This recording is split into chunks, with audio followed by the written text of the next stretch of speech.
good day. Hello and good day. Yeah, I'm gonna just hop right into this one. We have to start doing things that make good sense.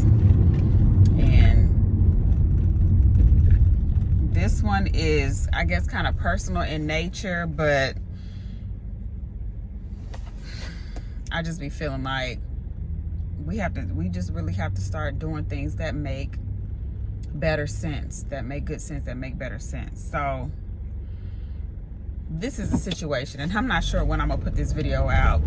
I might wait until these people have passed on, so their feelings won't be hurt about this one. And I don't know when that's gonna happen, but so there is an elderly woman in she has a elderly boyfriend who is like between the ages of 70 to 75, right?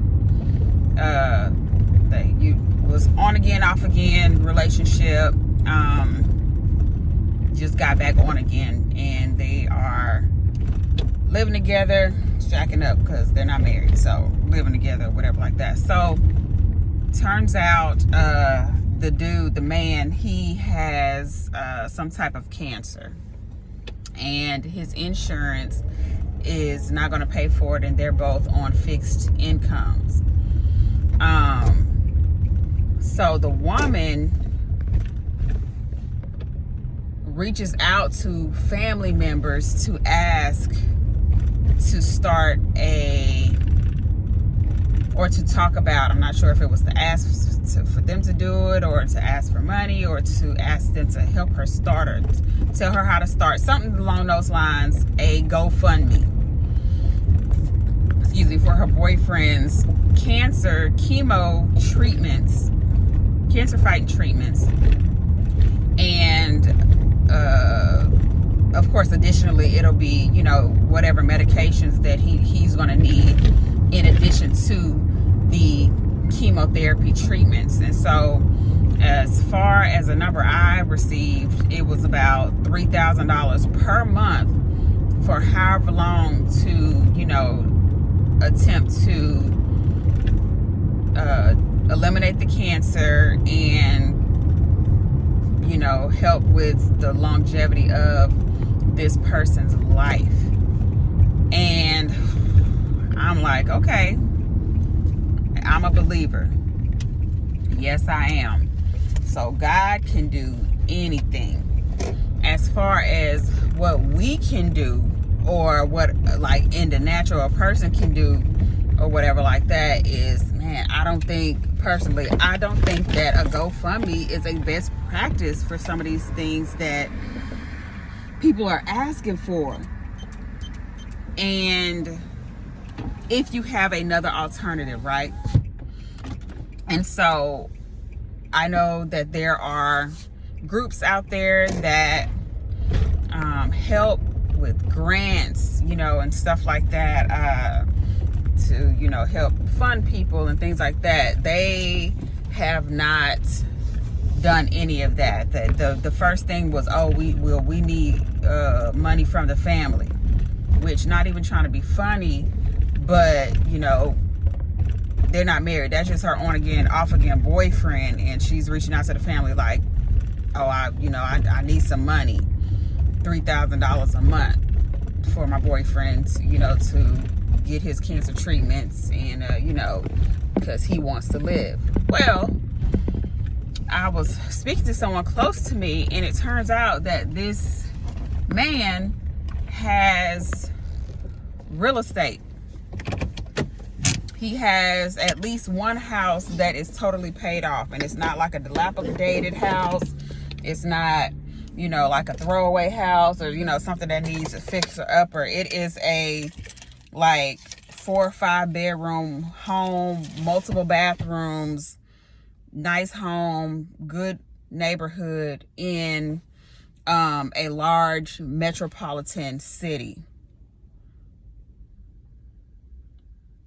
So my question would then be, why not, if this is what y'all are choosing to do, right? Why not sell that home every bit of $350,000 plus, right? Sell the home. If y'all gonna continue to be together, shack up, whatever y'all want to do, get a smaller home, and that leftover money, try to save his life. Why are y'all out here calling people, talking about, we need money, help us, start a GoFundMe,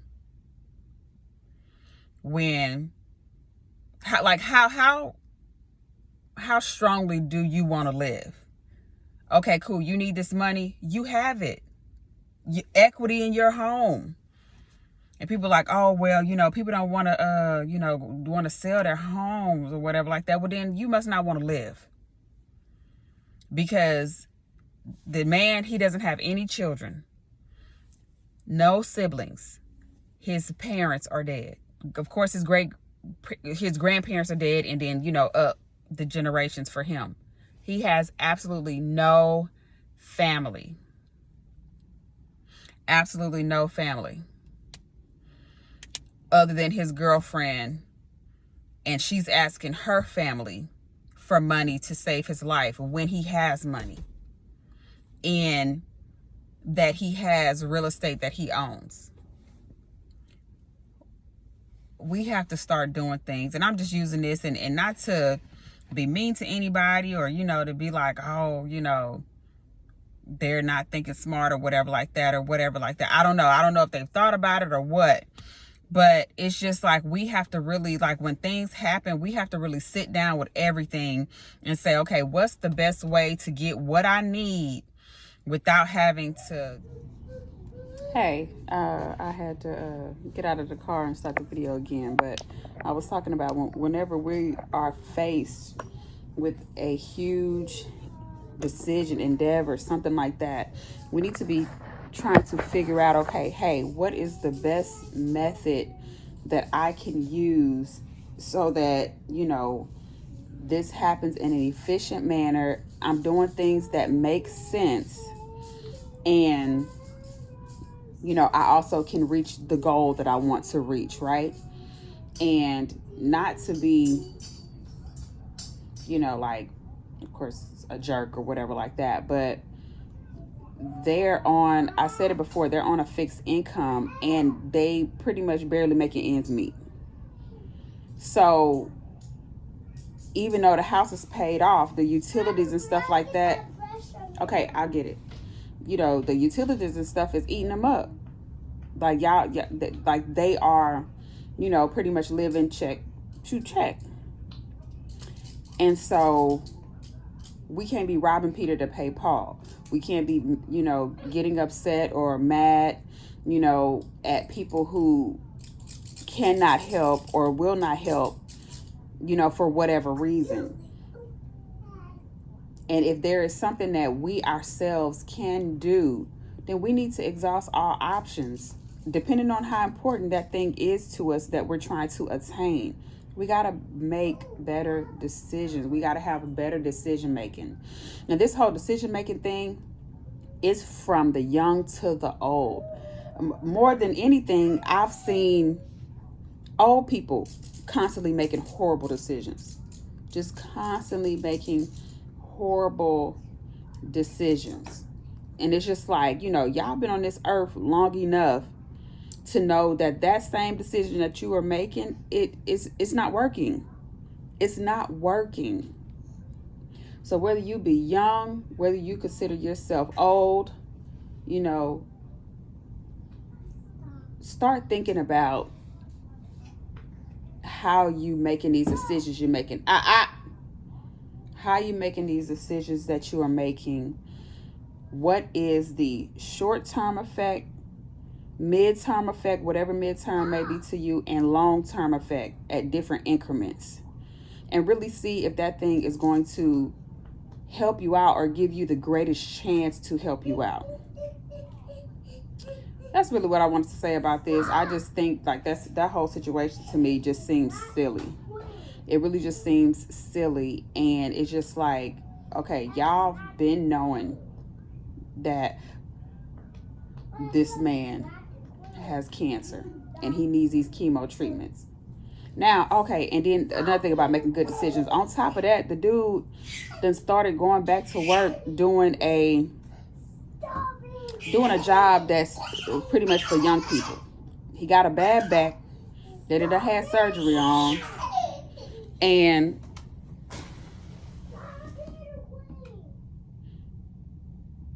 he's doing a job that you were reserved for like young, spry, got all this type of energy people, and they can deal with like a lot of different types of people and not really care about it.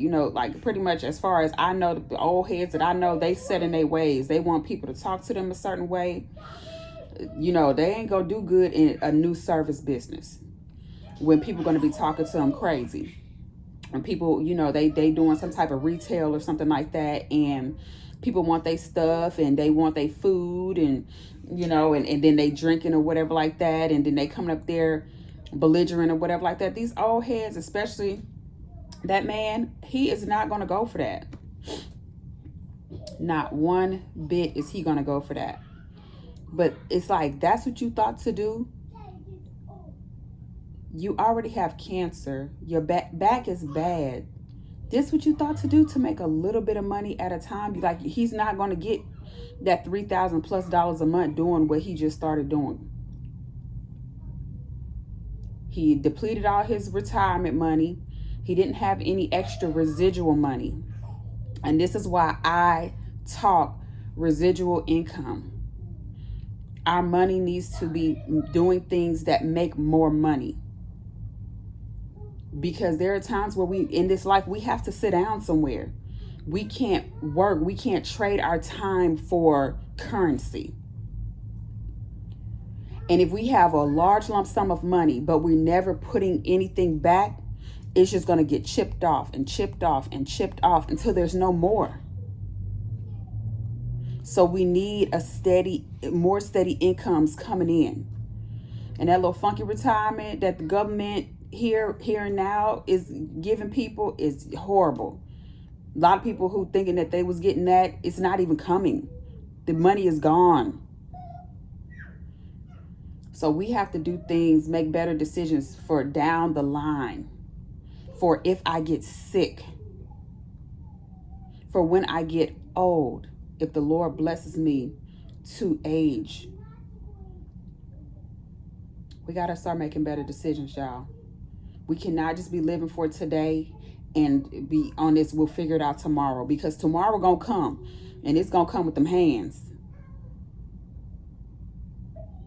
And we not trying to be in here making no fish dinners, doing no GoFundMe for no type of situation where you should be as much in peace as you can be, because you need that in order to heal up. This man need to be sitting down somewhere relaxing. He need to be watching his shows, or, like playing a little card game with his old man friends or something like that, on a stoop somewhere, while he trying to fight that cancer. Like, he need to be chilling, have his heart and his mind right, living right.